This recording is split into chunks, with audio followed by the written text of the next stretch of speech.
There can be no doubt that Heartbreak makes for a good song.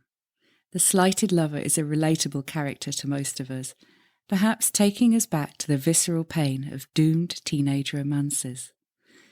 In today's song, the rejected man is a recent immigrant to the United States. Sadly, he's not a very good prospect for the lady, who is holding out for someone who can offer her a big house and all the fine things that go with it. A great deal of moping then ensues, but it's rather beautifully done, and it's hard not to feel a twinge of empathy for our hero as he pines for his Pretty Saro. Down in some lone valley, in a lonesome place, where the wild birds do whistle their notes to increase. Farewell, Pretty Saro, I bid you adieu. But I think on Pretty Saro wherever I go. What do we know about this mysterious narrator? Well, probably more than we do about many narrators of heartbreak songs. There are two key circumstances that define him and drive the narrative of the story. Firstly, he's an immigrant to the relatively new and still expanding United States. We even have the date of his arrival, 1849. Such a good date for both rhyming and scanning. To cross the Atlantic in a sailing boat took around 40 days.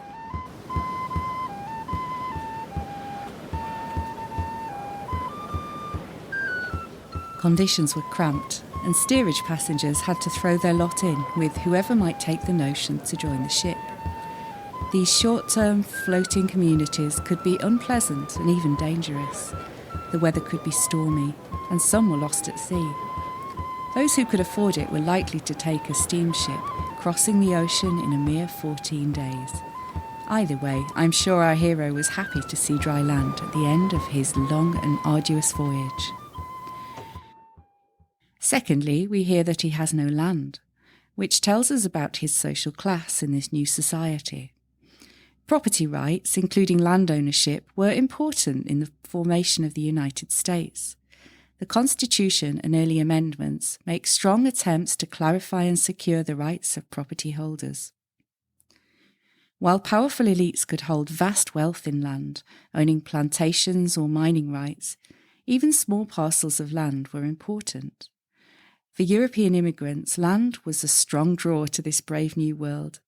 They could leave their country as servants or farm labourers, and within a short time could have land of their own. From 1850, just after our hero's arrival, land could be obtained cheaply for those who wanted to farm it, at first just in Oregon, but later more widely through the Homestead Act, land which in many cases was taken away from Native Americans, who had lived on it for thousands of years. Our hero has somehow missed out on this opportunity. As a man with no land, he certainly couldn't offer her the lavish life of a plantation owner's wife, or even the simple, honest comforts of a homestead. Pretty Saro seems to have had rather expensive tastes, a yearning for all the fine things and a big house. The song is so specific about the things he'd like to be able to give her, that it seems likely she already had a suitor, perhaps one with fewer personal attractions but much more wealth on offer. Our poor narrator seems to have given up at this point, opting for a life of wandering. Perhaps that's how the song found its way to the southern Appalachians, where the high, remote land was more easily obtained.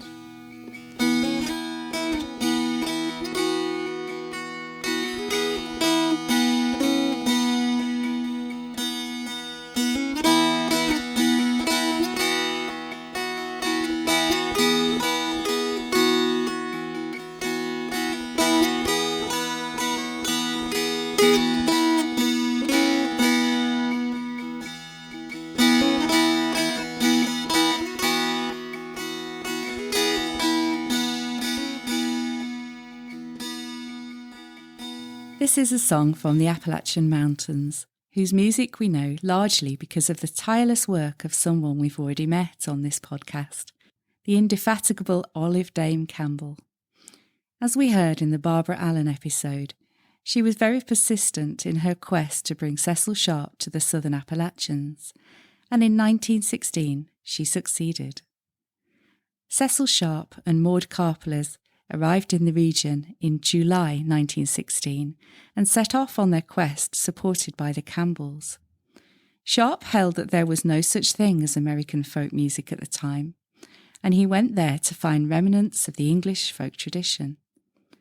In his journal, dated the 27th of August 1916, he wrote, "Indeed, this field is a far more fertile one upon which to collect English folk songs than England itself.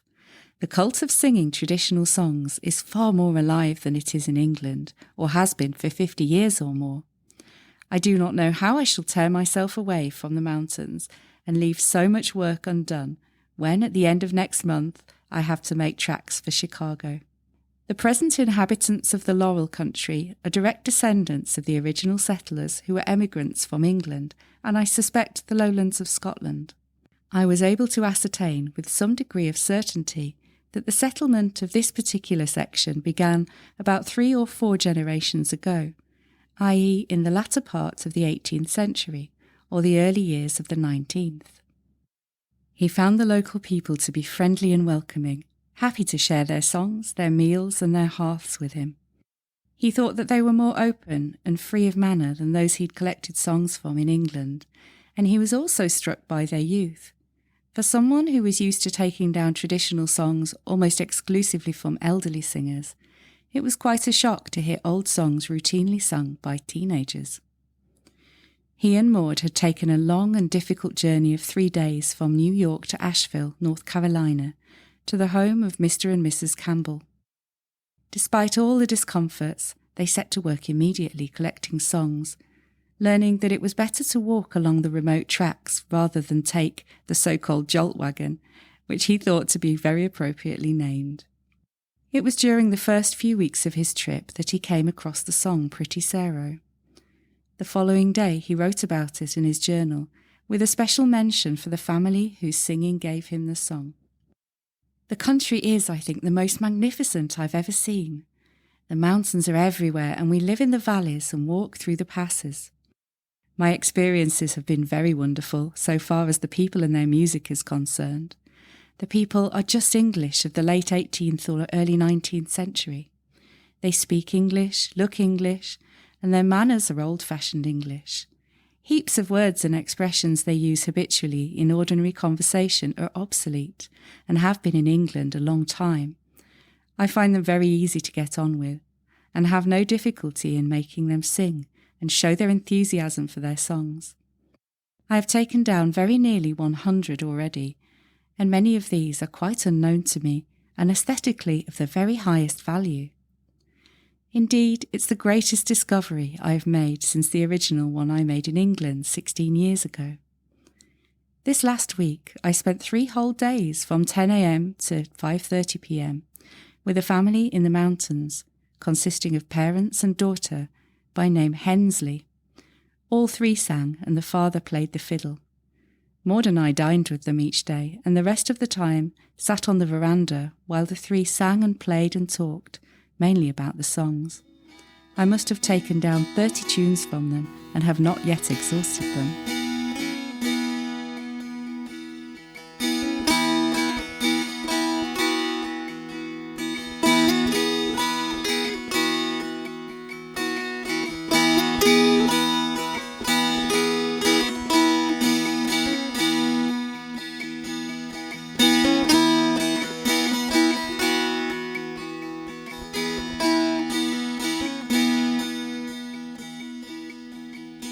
Through his writing, we can experience Sharp's utter delight in finding what seemed to him like an idealised version of English rural life. Open, happy, healthy farming folk, untainted by either industrialisation or serfdom. People who sang as part of their daily lives, unself-consciously and freely. Large families who passed songs on through the generations. It must have seemed like heaven. But the region was more diverse than the resulting song collection would suggest. In Sharp's journal notes, we can see his single-minded focus on finding remnants of English songs, which he found in abundance. He was very clear about what he was looking for, and there are signs that he filtered out those items that didn't fit the bill. For example, he knew of, but chose not to pursue American songs, such as On Top of Old Smoky, and with one or two exceptions he avoided collecting songs from black singers. The vast region of the southern Appalachians, with its difficult terrain and cheap land, was a melting pot of different cultures, and this extended to its music too. The fiddle came over from Ireland, the mountain dulcimer is a variant of the German zither, and the banjo has its origins in Africa. Nevertheless, by focusing on unaccompanied singers of English origin, often through extended family groups, Cecil Sharp and Maud Karpeles did collect living examples of English folk songs. Returning to the region in 1950, Maud Karpeles found that the old love songs, as they were called, were in great decline. Many of the singers from their earlier trip had stopped singing or were dead, and access to markets for their surplus produce gave people much less leisure time that was originally dedicated to music and socialising.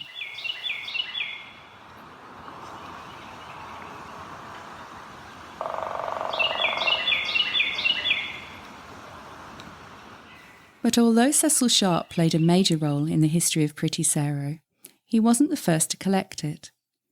That distinction can be claimed by a Harvard-educated Texan farm boy, John Lomax. John Lomax first collected songs as a child after befriending a worker on his father's farm, the former slave Nat Blythe, who taught him a number of cowboy songs. In return, Lomax taught Blythe to read and write. The friendship was to have a lasting impact on Lomax, and when he arrived at Harvard for postgraduate study, he found American folklore scholars among his tutors, who encouraged him to resume song collecting. Unlike Cecil Sharp, who came looking for English songs, Lomax had a strong interest in songs from America. His first collection was of cowboy and frontier songs, and his approach was highly inclusive. He collected extensively from black and Mexican singers and made a special study of African American music. Later in his life, he made archive recordings in Texas and Louisiana prisons, where he famously met and subsequently supported Leadbelly. John Lomax collected Pretty Saro in 1911 in Asheville, North Carolina, just 5 years before Cecil Sharp and Maud Karpeles arrived in town. He got it from Miss Edith B. Fisk and published it in a booklet called, rather literally, Some Ballads from North Carolina. Miss Fisk said to Lomax that she got the song from an old woman, telling him, "She says she's always known them. When she was a girl, that's all they studied about, and if she heard a song once, she knew it. There was an old man who used to sing many songs when he got drunk, and all gathered about him eagerly. She assured me that she knows 100 love songs and 100 songs of devilment." I must say, I'm intrigued by the latter.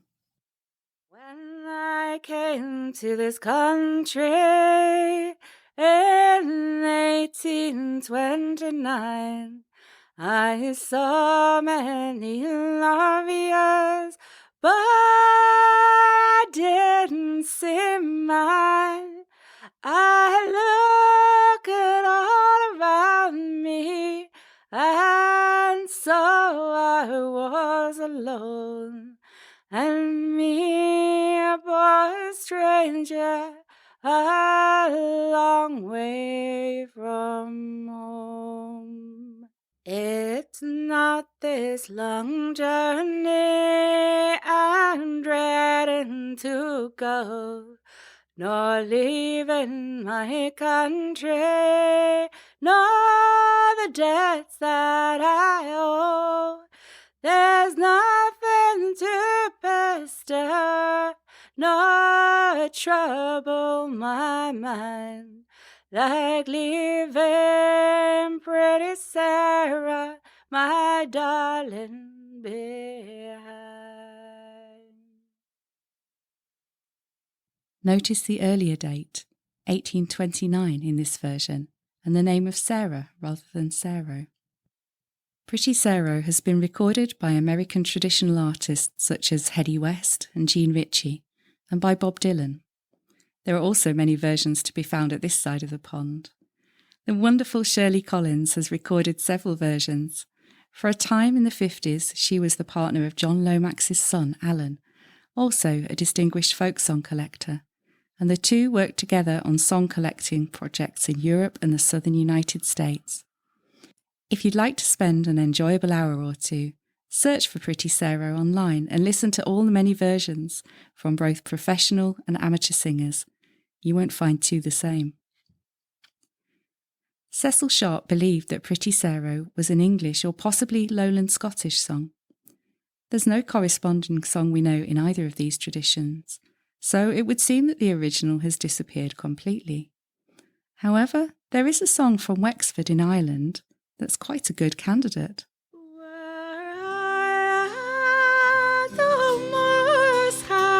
Where the birds do increase, at the foot of Mount Leinster, in some silent place, by the streams of Bunclody, where all The Streams of Bunclody, or the Maid of Bunclody, follows the same basic structure as Pretty Saro.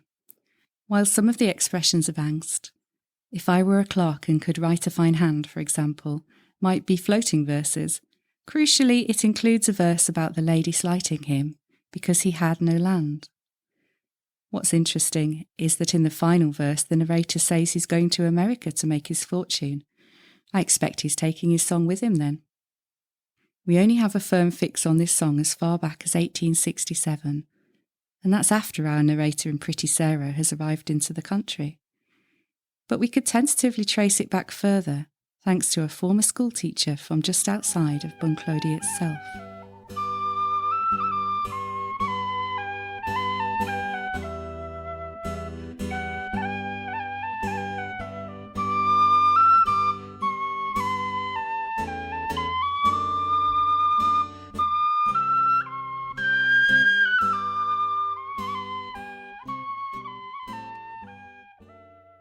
Throughout the second half of the 19th century, Patrick Kennedy wrote extensively about day-to-day life in County Wexford from the time that he was a young man.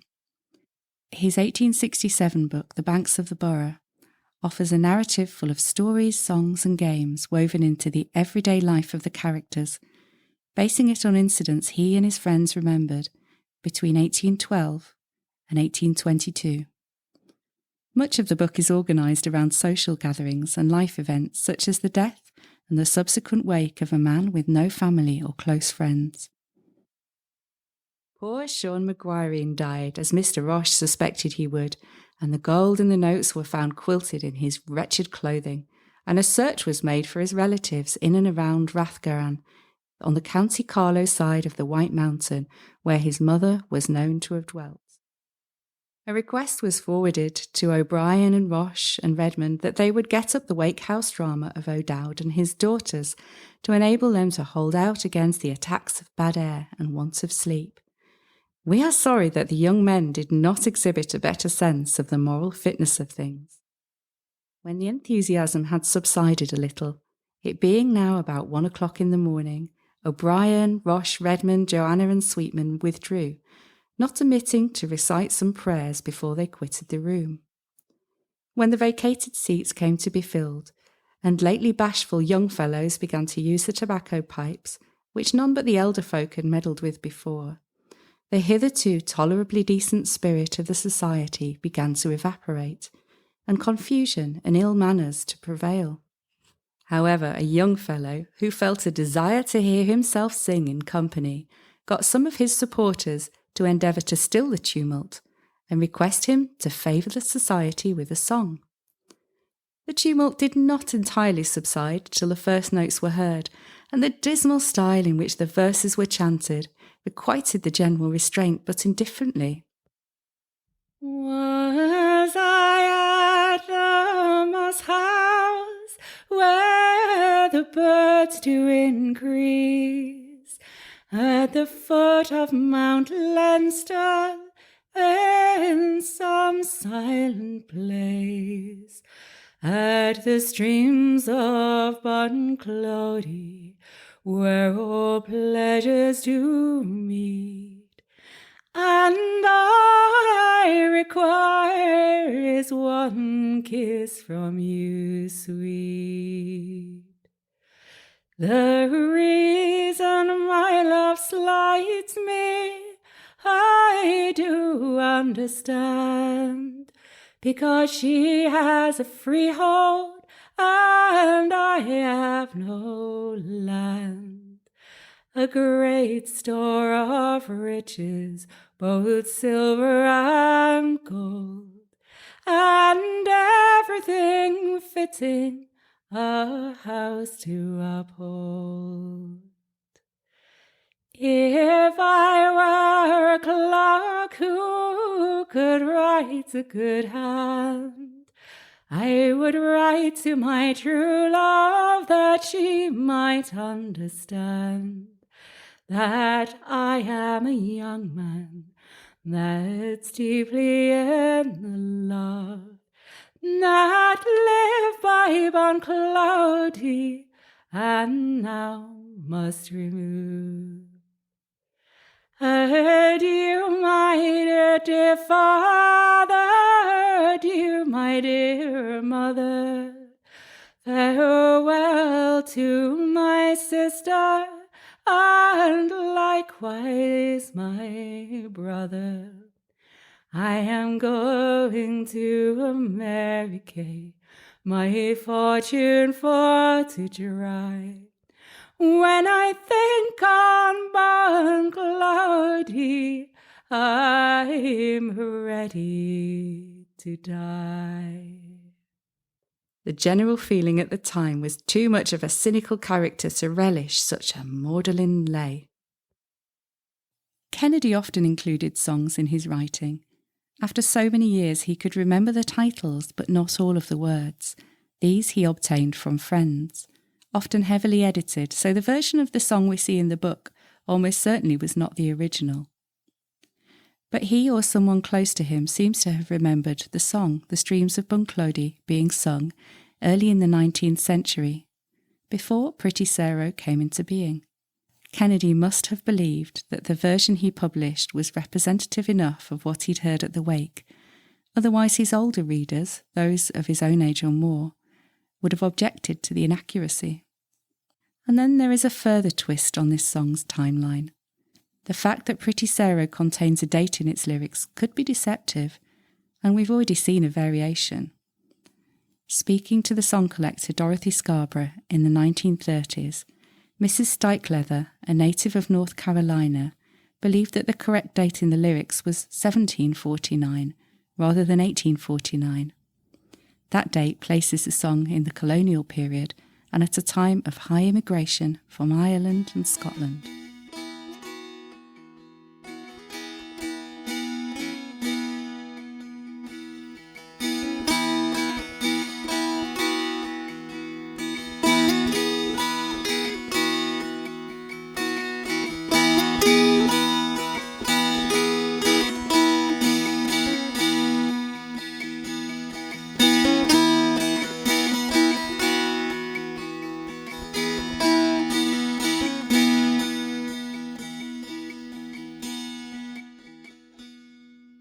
Pretty Saro tells the story of a young man unable to press his suit because he's too poor and of a different class from his love.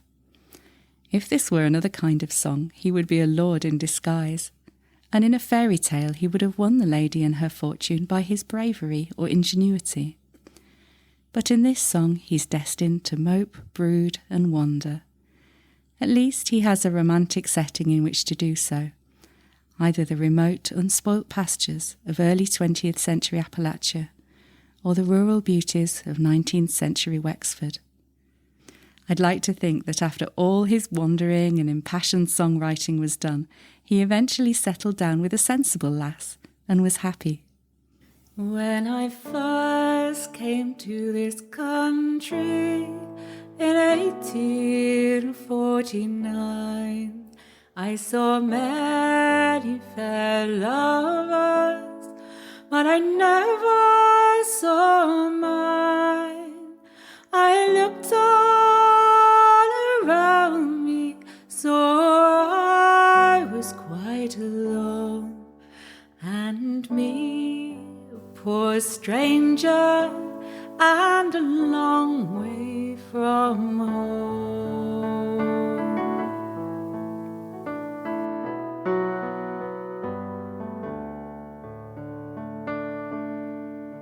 My love, she won't have me, as I understand. She wants a freeholder, and I have no land. I cannot maintain her with silver and gold, and all of the fine things that a big house can hold.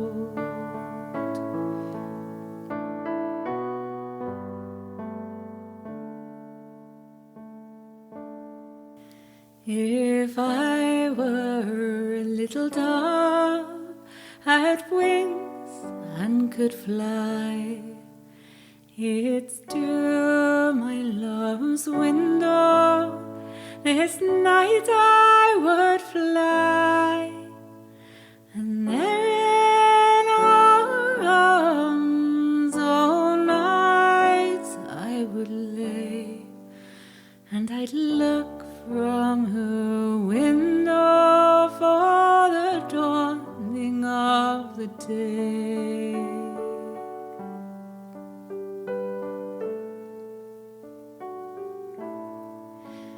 And if I were a merchant and could write a fine hand, I would write my love a letter that she'd understand. I would send it